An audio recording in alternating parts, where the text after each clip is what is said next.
प्रिय आत्मन, ओशो दरबार में आप सभी का स्वागत है। भाव उपनिषद एक बहुत ऊंची उड़ान है। कल 2 सोपानों की चढ़ाई हुई। पहला स्ट्रेस, तनाव, कैसे उससे मुक्त हों, और हम सब ने मिल कर के खोजा कि तनाव से मुक्ति कैसे हो, स्वीकार भाव से। मैंने बताया था 10 ताले हैं और हम लोगों को उसके लिए 10 चाबियाँ खोज दी। स्ट्रेस के ताले की चाबी है स्वीकार भाव, एक्सेप्टेंस। दूसरा, जब इस आंगन को हम पार करते हैं तो दूसरा आंगन आता है और उस पर जो ताला लगा हुआ है उसका नाम है दुख। और दुख के ताले को खोलने की चाबी है, वो है अहोभाव, ग्रैटिट्यूड। हमने ये भी जाना कि अहोभाव जीवन में कैसे आए, काउंट योर ब्लेसिंग्स। अब तीसरा ताला बड़ा ज़बरदस्त है, बहुत ही ज़बरदस्त है, पहले दोनों से ज़्यादा ज़बरदस्त है। इसका नाम है अशांति। अशांति, बेचैनी है ना। चैन का अर्थ है शांति, और बेचैनी मतलब अशांति, रेस्टलेसनेस।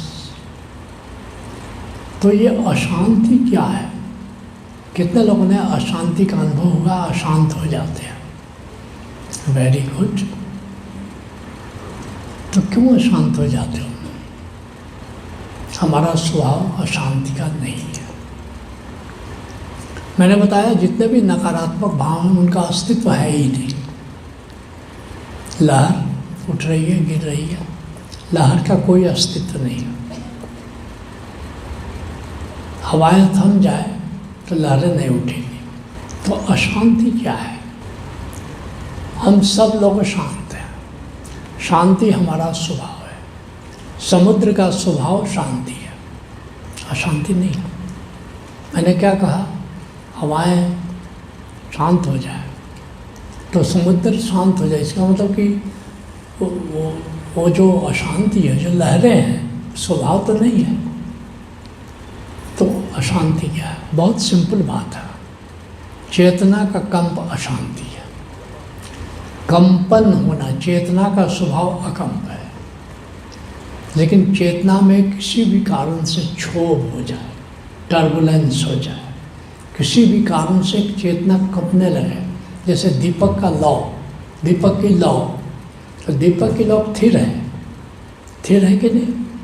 लेकिन कंपने लगे वो लौ, उसकी अशांत अवस्था है। समुद्र का स्वभाव क्या है?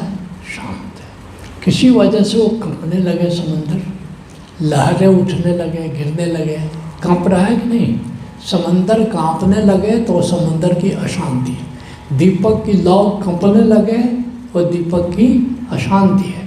इसी तरह मनुष्य का मन कंपने लगे, मनुष्य की चेतना कंपने लगे, मनुष्य का चित्त कंपने लगे, उसी स्थिति का नाम अशांति है। किसी वजह से मन कांपे, भीतर कंपन हो, अंतर जगत में, अर्थात जहाँ मन है, जहाँ हमारे इमोशंस हैं, जहाँ हमारे विचारों का जगत है, वहाँ तुम एक कंपन मस कंप रहा है, कुछ हिल रहा है, कुछ डिस्टर्बेंस है, सम डिस्टर्बेंस। दैट डिस्टर्बेंस इज अशांति। अशांति का कारण क्या है? चेतना कंपती क्यों है? कांपने का कोई कारण नहीं। अकंप है, आत्मा अकंप है। तुम आत्मा हो, तुम अकंप हो। अष्टावक्र बार बार जनक को कह रहे हैं कि जनक तुम बोध हो, शांत हो और निष्काम हो। तुम हो व्यापक, पूर्ण काम हो। ये हमारी पहचान है कि हम शांत हैं। शांति हमारी पहचान है, शांति हमारा स्वभाव है। कंपते क्यों है? Why we feel turbulence? Why we feel disturbance in our consciousness. कारण क्या है, क्यों कपते हो? तुम सब अशांति का अनुभव कर चुके हो। पूंछ पर किसी ने जैसे बंदर है ना, या कोई जानवर है, उसकी तुम मार दो, पीट दो, कुछ नहीं करेगा। उसकी पूंछ पर पाँव करेगा तो फन फन करेगा। सांप को भी इधर उधर करोगे तो कुछ नहीं करेगा, उसकी पूंछ पर पाँव रखोगे तो खड़ा हो जाएगा एकदम से। और हम सबकी पूंछ क्या है? अहंकार है। अहंकार 3 प्रकार से घायल होता है, चौथे प्रकार से नहीं। क्या क्या से घायल होता है? पहला, निंदा से घायल होता है। किसी ने निंदा कर दी तुम्हारी, किसी ने सुनाया कि वो तुम्हारी निंदा कर रहा था, तुम्हारे बारे में ऐसा बोल रहा था, पूंछ पर पाँव पड़ गया, तुम अशांत हो मेरे लिए, उसने ऐसा क्यों बोला, ऐसा क्यों बोला। तो पहला क्या है कारण अहंकार घायल होने का? निंदा। दूसरा कारण अपमान, किसी ने तुम्हारा अपमान कर दिया। तो दूसरा कारण अहंकार पर क्या है? पूंछ पर कैसे पड़ जाता है? किसी ने तुम्हारा अपमान कर दिया। तीसरा कारण क्या है? किसी ने उपेक्षा कर दी तुम्हारी, उपेक्षा कर दी। ये सूक्ष्म है, तुम गए, किसी ने ध्यान ही नहीं दिया तुम पर। अच्छा, ये इतना सूक्ष्म है कि वो भीतर चला जाता है, तुमको पता ही नहीं चलता। और उपेक्षा तो लोग करेंगे, आप पर ध्यान दें जरूर नहीं। पति पर ध्यान ही नहीं देती पत्नियाँ, किटी पार्टी खेलने चल देती है। वो बंदा इस ऑफिस से आ रहा है, पत्नी कहाँ आते ही कहाँ गई है? Kitty party. उपेक्षा करती है। और उपेक्षा वाला जो इरिटेशन है वो दिखता नहीं है जल्दी, अपमान वाला और निंदा वाला दिख जाता है। अब ऐसी उपेक्षा स्टोर्ड हो जाती है, स्टोर्ड हो जाती है। तो वो जो स्टोर बनता है, ऐसी कितनी निंदा, कितने अपमान, कितनी उपेक्षाओं भरा ये जीवन है, वो सब तुम्हारे भीतर वो कीचड़ जमा हो जाता है और फिर तुम अशांत हो जाते हो, अशांत हो जाते हो। कोई ज़रूरी नहीं है कि अभी का अपमान, कोई ज़रूरी नहीं कि अभी की निंदा, कोई ज़रूरी नहीं है कि अभी की उपेक्षा। ऐसी तमाम निंदाओं और तमाम अपमानों और तमाम उपेक्षाओं को तुम बोरी में भर करके और जीवन को जी रहे हो और अशांत हो। तो अहंकार कारण है, ये पूंछ पर कोई पाँव रखता है, अहंकार कारण है। और अहंकार 3 ही प्रकार से घायल होता है, चौथा प्रकार नहीं है। तो अब अहंकार पहचानना आसान है। अब किसी ने निंदा कर दी तो अब कारण पहचान लोगे, मन में अशांति है। इन 3 में से क्या हुआ है मेरे साथ, क्या हुआ? और अधिकतर प्रेजेंट में अशांति होती है। एक तो सबटल अशांति, वो अलग बात है। मैं तो प्रेजेंट की अशांति की बात कर रहा हूँ कि क्या किसी की निंदा तुमने अपनी सुनी क्या, तो अशांत हो जाओ। रात रात भर नींद नहीं आती है मेरे मन, उसने ऐसा कह दिया। खासकर लेडीज टॉक्स में तो निंदा ही विषय है। वो करेंगे क्या? निंदा ना करेंगे तो करेंगे क्या? जो लेडी नहीं रही उसकी निंदा हो गई, मनोरंजन है। और पुरुष अपमान करता, वो भी निंदा का रस है। निंदा में बड़ा रस है लोगों का। कल हम कह रहे थे निंदा का रस। तो निंदा कि किसी ने अपमान कर दिया, और तीसरी किसी ने तुम्हारी उपेक्षा कर दी। ये 3 प्रकार से। तो ये 3 मुख्य कारण, निंदा कर दिया। अब एक मौका है तुम्हारे पास अहंकार से मुक्त होने का। तुम पहचानो कि मेरी निंदा हुई है, अब मेरे मन में अशांति उठ रही है, अब मेरे मन में अशांति। अपमान किसी ने किया, अब मेरे मन में अशांति उठ रही। कबीर साहब क्या कहते हैं? निंदक नियरे राखिए आंगन कुटी छवाए, अब बिन पानी साबुन बिना निर्मल करे सुभाए। पानी और साबुन की ज़रूरत नहीं है, कि निंदा किया, मेरा अहंकार जागा, उसकी निंदा करना का दोष नहीं है, निंदा करने वाले का दोष नहीं है, ये दोष मेरे भीतर है, अहंकार। निंदक नियरे राखी आंगन कुटी छुआए, बिन पानी साबुन बिना निर्मल करे सुबह। कबीर साहब एक जगह और कहते हैं, निंदक दूर न कीजिए दीजिए आदर मान, क्योंकि तुम्हारी मदद कर रहा है साधना में।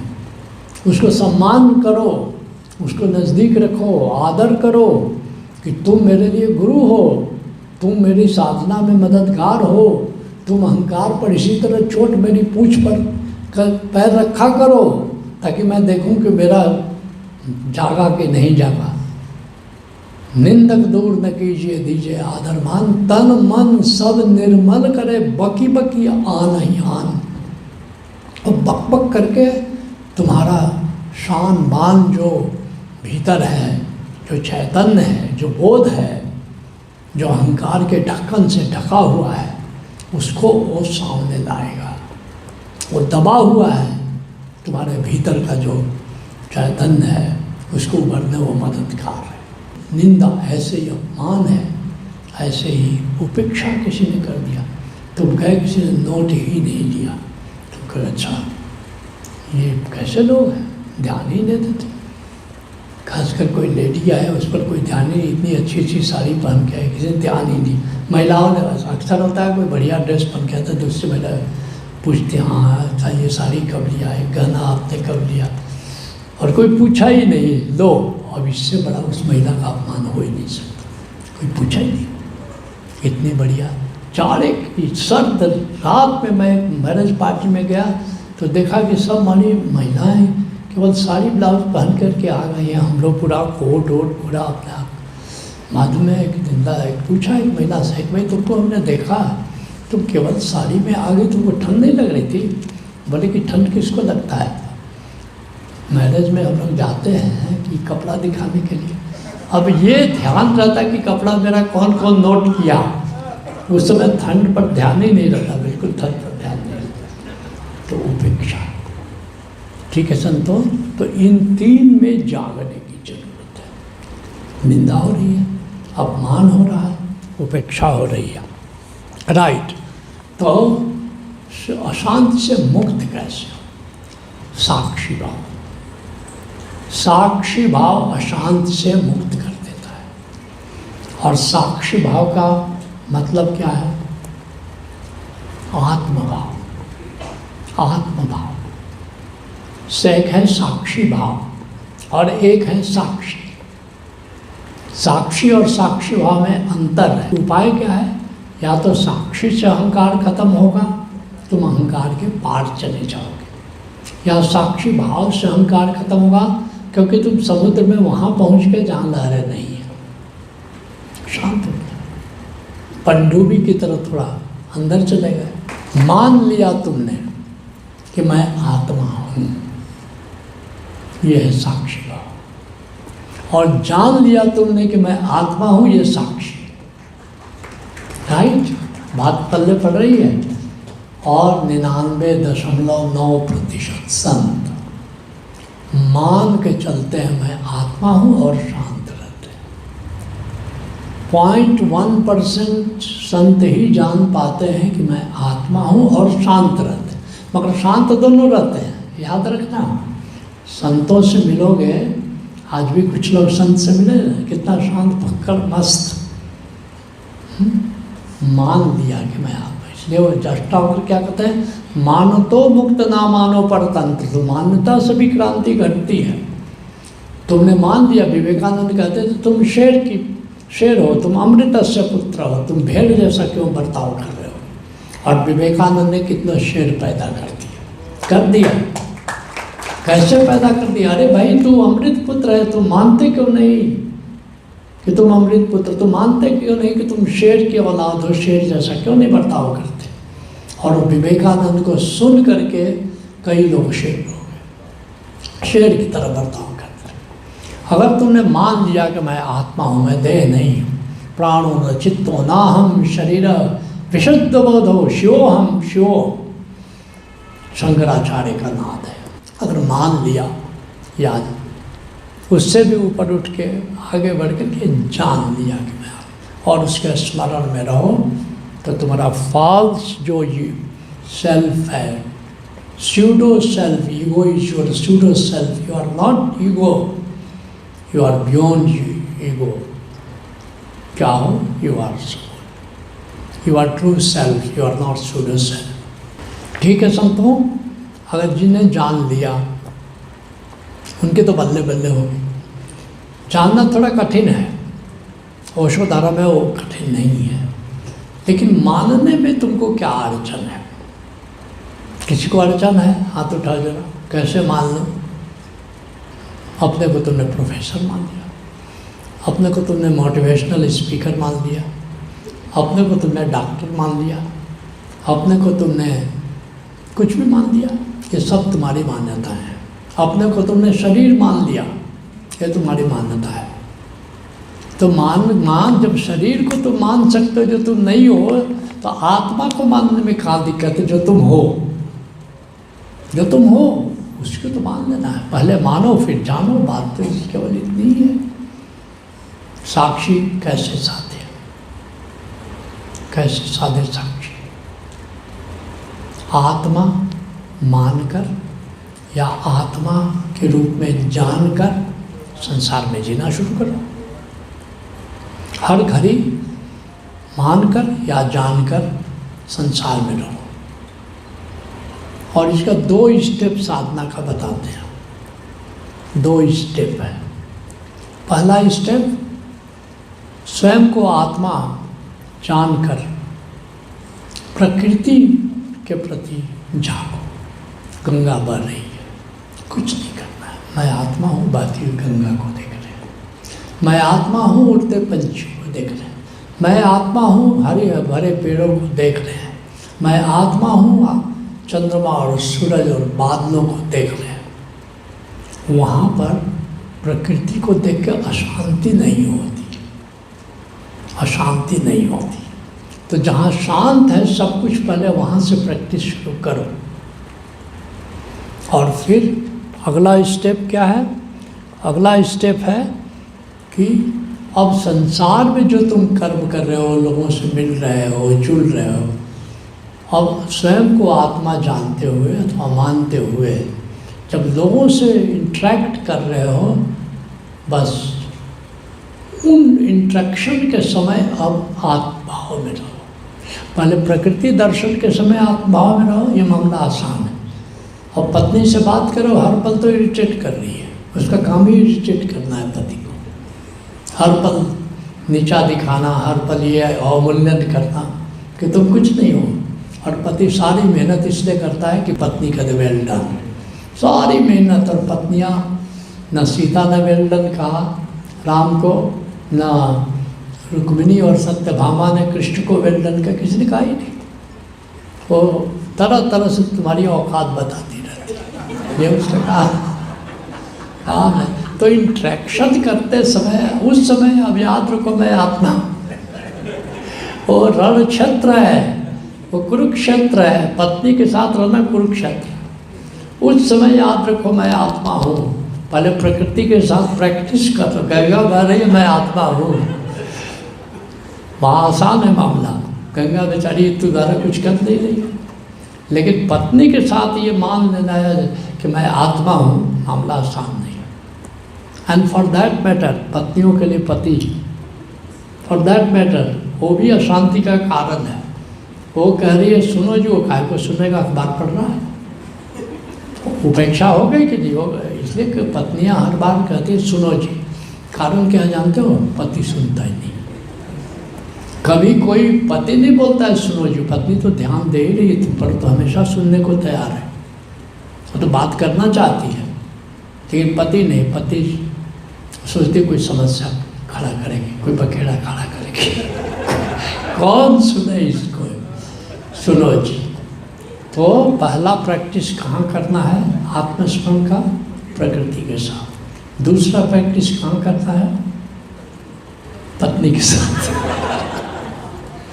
पति के साथ, या जो भी समाज में अपने कलीग्स हैं, तुम्हारा बॉस है, तुम्हारा सबऑर्डिनेट है, वर्क प्लेस है, तमाम तरह के लोग हैं, पड़ोसी हैं, वहाँ पहले प्रैक्टिस करो और फिर देखोगे कि साक्षी सत्य अहंकार सज जाएगा, अहंकार सत्य अशांति सज जाएगी और तुम शांत हो जाओ। कितना बढ़िया सूत्र है, कितने लोग राजी हैं? ब्यूटीफुल, हाँ बहुत सुंदर। अब आगे बढ़े, राइट। तो अगला जो नेगेटिव भाव है वो शोक है, ग्रीफ, शोक। किसी के पिता की मृत्यु हो गई, शोक। किसी की माँ की मृत्यु हो गई, नियर एंड डियर की मृत्यु हो गई, तो शोक। कितने लोगों को शोक का अनुभव है? हाथ उठाओ ईमानदारी से। राइट, कभी न कभी जीवन में शोक होता है। तो शोक क्या है? पहला सवाल, शोक क्या है? What is grief? विगत में किसी बुरी घटना का बार बार स्मरण करना शोक है।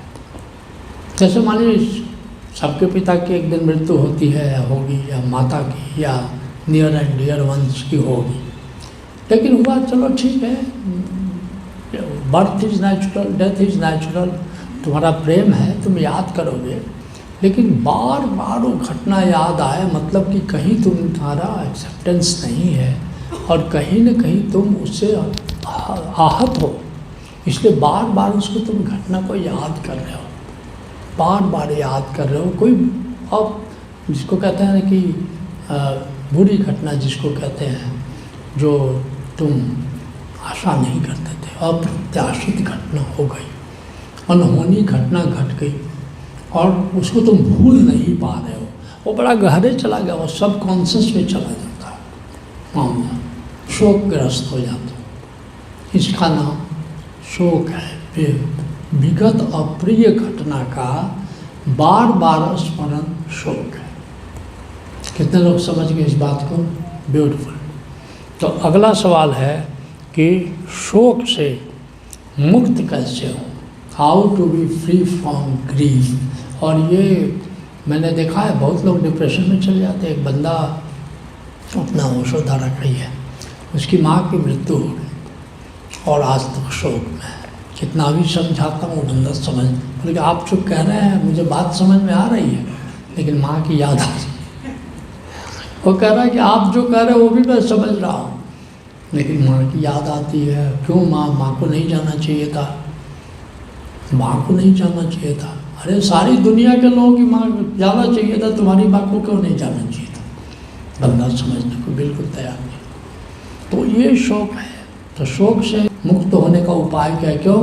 तुम अपने प्रति भी उत्तरदायी हो, अगर तुम्हारे जीवन में घटा, नहीं तो तुम्हारे आसपास लोग ऐसे मिलेंगे, तुमको अपने परिवार में मिलेंगे जो शोकाकुल हो गए, उनको क्या कह करके समझाओगे?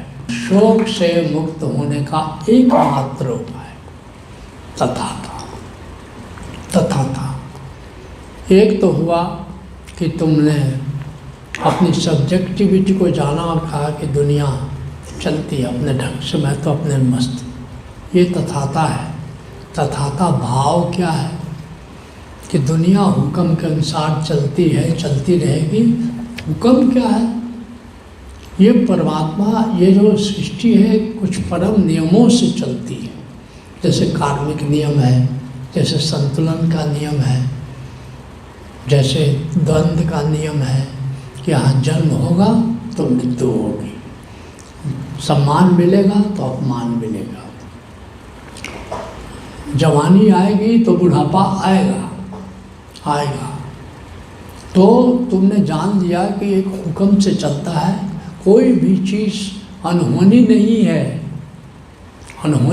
है, वो सब एक नियमबद्ध है। सूर्योदय होगा तो सूर्यास्त आएगा, जन्म होगा तो मृत्यु आएगी, जवानी आएगी तो बुढ़ापा आएगा, और उसी नियम के अनुसार ये जीवन चलता है। तो इसलिए शोक की ज़रूरत क्या है?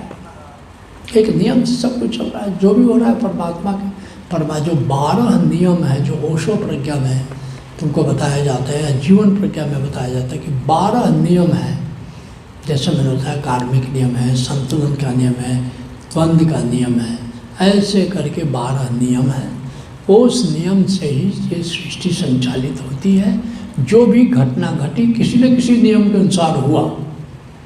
तुमको सम्मान मिला था, अब अपमान मिला, तो एक नियम है कि अगर सम्मान मिलेगा तो अपमान इंतज़ार कर रहा है। एक शिखर यात्रा में आई तो एक घाटी इंतज़ार कर रही है। घर पा गया तुम्हारा, मैं घर बदल बदल कर, मैं चढ़ गया हिमालय गिर गिर संभल संभल कर। तो एक नियमबद्ध है सृष्टि और नियम से सब चलेगा। तो आज नहीं तो कल, जिसकी ऐसा तो नहीं है कि जन्म 80 साल में कोई मरेगा, ऐसा तो नहीं है। वो कभी भी मर सकता है, जब कभी टपक सकता है तो कभी मर भी सकता है। भाई गर्भ में टपक गया, कोई तिथि निर्धारित की थी क्या? वो टपक गया, जब टपक गया तो उधर भी टपक जाएगा। तो ये सृष्टि का नियम है।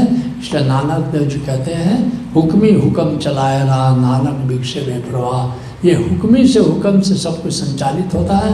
नानक को कोई चिंता नहीं कि आगे क्या होगा या विगत में क्या होगा, कोई चिंता नहीं। हुक्म रजाई चलना नानक लिखिया नाल।